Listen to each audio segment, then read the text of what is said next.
Walang takas ang tiniguruang top 2 most wanted person municipal level matapos maaresto ng mga tauhan ng Bolinao PNP dahil sa kasong statutory rape sa barangay Luciente 1st, Bolinao, Pangasinan.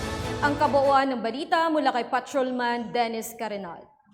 Arestado ng mga tauhan ng Bolinao PNP ang isang top 2 most wanted person municipal level na pinangunahan ng kanilang hepe na si Police Lieutenant Colonel Radino S. Billy, Chief of Police. Ang suspect na si Alex Samonte Ballesteros, 30, residente ng Barangay Luciente 1st, Bolinao, Pangasinan, ito lamang ika-2 ng Abril taong kasalukuyan.